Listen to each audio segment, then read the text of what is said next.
अद्भुत ज्ञान one YouTube channel में आपका तहे दिल से स्वागत है। मैं आज आपको भगवान पर विश्वास की एक सत्य घटना सुनाऊंगी। यदि आपको अच्छी लगे तो लाइक एंड शेयर करें और मेरे चैनल को सब्सक्राइब करें। भगवान पर विश्वास की कहानी।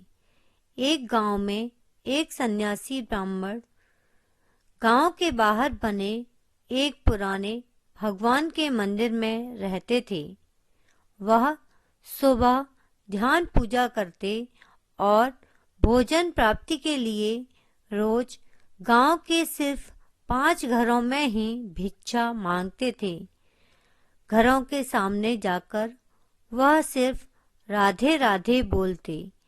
इतने पर यदि घर का कोई इंसान भिक्षा दे देता तो ठीक, नहीं तो वह अपने अगले घर में भिक्षा मांगने चले जाते।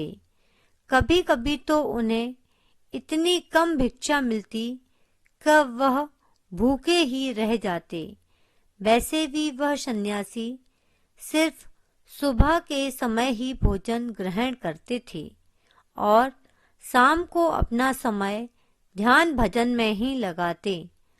आज वह भिक्षा के लिए एक घर के सामने रुके तो देखा उस घर की बहू अपने घर में बहुत सारे पकवान बना रही थी और पास में उसकी एक 7 साल की बेटी फूट फूट कर रो रही थी। जब वह उसे कुछ खाने के लिए पकवान देती तो वह ना लेती और मेरा भैया कहाँ है कहकर रो रही थी। जब सन्यासी ने उसका यह हाल देखा तो उसके मन में दया आ गई और पूछा, ये छोटी बच्ची इतना क्यों रो रही है? इतना स्वादिष्ट भोजन क्यों नहीं खाना चाहती? तब उस औरत ने सन्यासी बाबा को प्रणाम कर रोककर कहा कि बाबा, ये मेरी बेटी गीता है। आज यह मुझसे पूछ रही है कि मेरा भाई कहाँ है। आज भाई दूज का त्योहार है। यह मुझसे जिद कर रही है कि मैं अपने भाई को टीका करके ही भोजन करूंगी। मुझे समझ नहीं आ रहा कि मैं क्या करूं। मेरे कोई पुत्र भी नहीं है। यह इस बात को समझ नहीं पा रही और ऐसी जिद कर बैठी है जिसका मेरे पास कोई समाधान नहीं है। सन्यासी के मन में दया आ गई। वह बोले, बेटा, मैं एक सन्यासी हूँ, परंतु एक बेटी का भाई तो बन ही सकता हूँ। और सन्यासी ने कहा, गीता, मैं तुम्हारा भाई हूँ, आओ मेरे तिलक कर दो। गीता यह सुनकर चुप हो गई और खुश होकर तिलक करके सन्यासी को मीठा खिलाया। सन्यासी ने उसे आशीर्वाद देकर कहा, भगवान हमेशा तुम्हारी मदद करेंगे। अब हर साल गीता अपने सन्यासी भाई के हाथ पर राखी बांधती और भाई दूज करती। गीता अब बड़ी हो गई थी। पास के ही गांव में उसका विवाह हो गया। वह अपने भाई से आशीर्वाद लेकर ससुराल आ गई। परंतु कुछ साल बाद एक बच्चे के जन्म के बाद उसको एक जानलेवा बीमारी हो गई। उसके ससुराल वालों ने उसका बहुत इलाज कराया, परंतु उसे आराम ना मिला। वह अपने जीवन की अंतिम सांसें ले रही थी। उसकी माँ भी उसे देखने गई और उसकी दयनीय हालत पर बहुत रोई।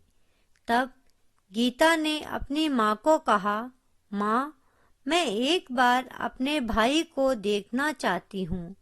माँ ने घर आकर सन्यासी को गीता के बारे में बताया।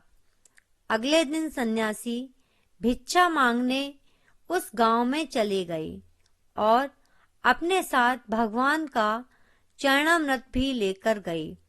गीता ने अपने भाई को देखकर रोने लगी और बोली, देखो भैया, अभी मेरा बेटा मुझसे माँ भी ना बोल पाया, तब तक मुझे तुम्हारे भगवान अपने पास बुला रहे हैं। तुम तो कहते थे वह बहुत दयालु हैं, क्या उन्हें नहीं दिखता कि मेरा बेटा अब बिन माँ के कैसे रहेगा? सन्यासी ने अपने कमंडल का जल उसको पीने को दिया और बोले, जा मेरे लिए भिक्षा ले आ। अब गीता के अंदर एक नई स्फूर्ति आ गई। वह बिल्कुल ठीक हो गई थी। सन्यासी बाबा बोले, अपने बच्चे का लालन पालन करो, परंतु मोह माया मत करना।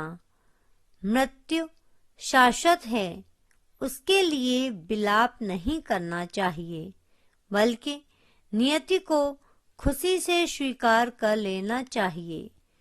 कुछ सालों के बाद गीता को फिर से उसी बीमारी ने घेर लिया। आज जब सन्यासी ने उसे देखा और पूछा, बहन आज क्या इच्छा है, तो वह एकदम शांत थी।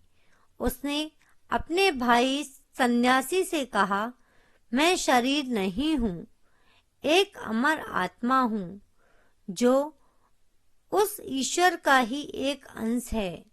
मुझे आशीर्वाद दो कि आज मैं हमेशा हमेशा के लिए उनके चरणों में समा जाऊं।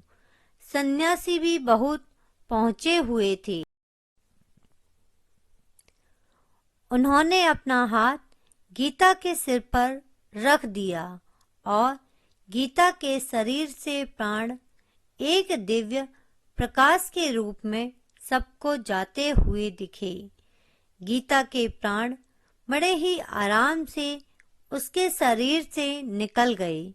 फिर भी सब लोग करुण रुदन करने लगे। तब सन्यासी बोले, अब क्यों रोते हो? गीता की आत्मा उस परमात्मा में समा गई है। अब वह हमेशा के लिए जीवन मरण के चक्कर से मुक्त हो गई है। तब उसके पति ने पूछा, आपने गीता को पिछली बार कैसे बचा लिया था और इस बार क्यों नहीं? तब सन्यासी बोले, उस समय मैंने भगवान से कहा, अब ये मेरी बहन अब से आपकी बहन है। तब उस परमपिता ने अपनी बहन को बच्चों से अलग ना किया। उस वक्त मैंने सब कुछ उसी के भरोसे छोड़ दिया था, और जब मनुष्य अपने आप को उसके हवाले कर देता है तो उसके बुरे में भी भला ही छुपा होता है। जब कोई सहारा दिखाई न दे तो हमें सब उसके हाथ में छोड़ देना चाहिए। वह हमेशा ही अपने बच्चों के लिए सही न्याय ही करता है। अगर आपको मेरी कहानी अच्छी लगे तो चैनल को सब्सक्राइब करें। आपका दिन शुभ हो। धन्यवाद।